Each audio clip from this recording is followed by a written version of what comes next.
Hello ladies and gentlemen, welcome to another perfume review video. My name is Naz. This is my channel, the King of Hidden Gems. I try to bring to your attention fragrances are usually very good value for money. They smell good, they're usually under the radar. Not many people talk about them. I think at least you should do your research time for yourself and see if they're any good to you. So in this video I have another update for you, and this is the brand Rihanah. Rihanah is another Middle Eastern brand from United Arab Emirates. They've been around for maybe 10 years or maybe a little bit more, and they have quite a few perfumes in their lineup. I think altogether maybe around 30 to 40 perfumes in their portfolio. So I unboxed and reviewed few of their fragrances before, and for the price they are very impressive. This one in particular, called Rihanah Musky Oud, is EDP 100ml. In United Kingdom you can find it under £30, and it's targeted unisex, and for first thing first, presentation wise is very good, especially for the price. You're getting a very nice bottle, cap, atomizer, box. Everything is very good for the price. In terms of performance, I'm very happy to report that this is a very good performer. On my skin went easily over 8 hours. On t-shirt materials goes easily over 10 hours. The next day I woke up, I could still smell it strongly. So very good performer in terms of performance, in terms of longevity. In terms of projection, similar story. I had an arm length of projection for around 2 to 3 hours, and after that slowly would subside, but you always have a good bubble, good cloud and a good trail behind you. I went a little bit crazy and I put 10 sprays of this beauty on my skin, and that was a bit too much. So I would suggest don't go more than 6 on your skin, maybe 3 to 4 to your skin, on your skin, 3 to 4 on your t-shirt, and that would be ample enough to smell it all day. So I went up to 10 sprays of it, and it was very strong. It was filling the room, filling the house, filling the other side of the road. My wifey was complaining. She said this is a very strong perfume and she can't get away from it.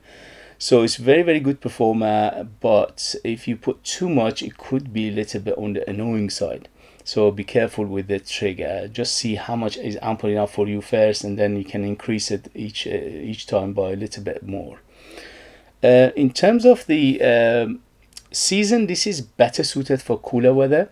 Although at the moment we're in the middle of summer, and I wore it for the last 2 days and I absolutely enjoyed it to the max. So it has some freshness to it that you can use it in summer as well. The only thing is, if the summer is very high heat, it could be cloying because it's very sweet. But rather than that, you can use it any time of the year. In winter more sprays, in summer less sprays.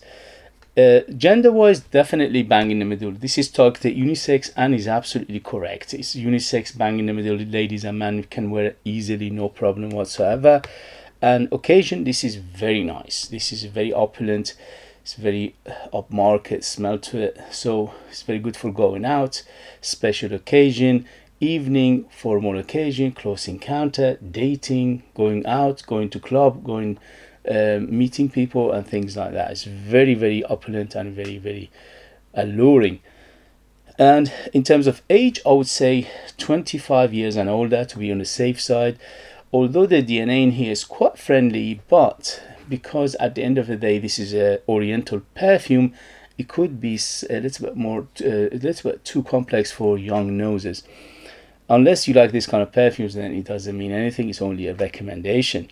So let's go to the smell of this perfume. The smell of this perfume, in the first video I said it reminded me of 2 perfumes to some extent. Okay, it's not a one-to-one, it's not a clone, it's not inspired by any of those, but because it's got some characters in here that reminded me of these 2 perfumes. One is Oud by Tom Ford, and the other one is Versace Oud Noir. So if you like those 2, most likely you will like this. If you don't like those 2, most likely you won't like this. There's another perfume which one of my subscribers reminded me. He asked me if it smells anything like it. to some extent, and that is Spice Bomb by Victor and Ralph. So Victor and Ralph Spice Bomb, the original, it's got some similarity to that one, especially the spicy aspect of it in here, but is not a clone of it. It's not inspired by it. It's not a one-to-one to it by any means. Maybe it has some similarity, between maybe 30 to 40, if you push it to 50% similarity to Racket Ralph Victor and Ralph Spice Bomb. Okay, so it just give you the idea where it's going. If you like these three fragrances, probably you like this. If you don't like those three fragrances, probably you won't like this. So this is to put you in the right direction, put you in the right mind, give you the mental picture how it smells, approximately in what direction it's going. So let's talk about the smell of this perfume. The smell of this perfume, overall, you're getting 5 components which are the strongest. As is mentioning, musk is one of them. Definitely is quite musky from the beginning to the end, always musky, and also the musk in here is very clean. The other one is the woods. The woods are very amped up here. Although it says oud and I'm not getting oud, but the combination of few woods like cedar, sandalwood, and Kashmiran wood, it gives in it the feel of oud. It gives in a warmth feel, gives in a woody, wood chippy, crushed wood, cut wood. Imagine if you are in the woods and you're cutting a wood, the smell of that you get in here very, very strongly. So it's very, very woody in the same time. So it's musky, it's very woody, it's very, very spicy. The spices on here is a combination of few spices. I'm getting cinnamon, I'm getting nutmeg, and I'm getting saffron, and to some extent I'm getting some peppery aspect in this perfume as well. So you need to like your deep spicy perfumes to enjoy this, because this is quite deep on the spices as well. The other elements are the sweetness of this perfume, which is coming from vanilla and some fruits. The fruits are in here is a lychee and what's else? Yeah, it's lychee and raspberry. It says raspberry. I'm not getting raspberry per se. What I'm getting is berry, more like strawberry, to some extent maybe even blackberry, but I'm not getting raspberry per se. But let's say berry. Okay, so we are getting berries and lychee plus the vanilla in here, giving that sweetness. So that's another aspect of this perfume which is very strong. The other aspects are here, or nuances rather than just big players. For example, we're getting a big geranium in here, and a little bit of rose in here, a little bit of ylang ylang in here, but they are not a huge player. They are nuances and there are facets, but they're not huge players. The clary sage in here is quite prominent as well, giving it the green aspect, giving it leafy, green, grassy, herbal aspect to it as well. Amber in here is quite a deep, dense amber, so you need to like your deep, dense, sticky, gooey, sweet, spicy, and a little bit of in the darkness amber to enjoy this. Overall, I classify this perfume as semi-fresh to semi-dark. Okay, so it's not fresh, it's not dark either, but it is in the middle. In the beginning especially, it's quite bright, but later on slowly it will get a little bit darker, but it won't go too dark. This perfume, what else? So let me read you the ingredients quickly. So it says geranium, raspberry, cinnamon, and lychee. And in the made we have clary sage, ylang ylang, saffron, and oud accord. In the base we have amber, sandalwood, vanilla, and Kashmiran wood. So everything in here I get distinctly, but as I said, some of them are bigger, some of them smaller. The note breakdown is quite correct, it's corresponding well with this perfume. So if you like this kind of perfumes, as I mentioned, quite close to Tom Ford Oud Wood, some closeness to Versace Oud Noir, and also to some extent Spice Bomb the original, to some extent much lower similarity. So if you like these three, or you like the combination of these three, it is in here and it's done well. So it's done well, it smells good, smells very well put together, very good perfumery in here. You're getting a good ingredients in here for a price. The performance very good. It smells very nice.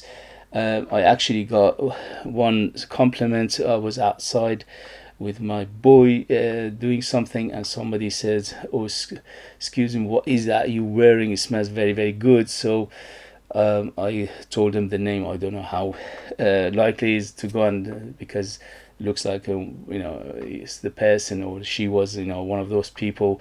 He's not very knowledgeable in perfumes anyway. So it was unsolicited.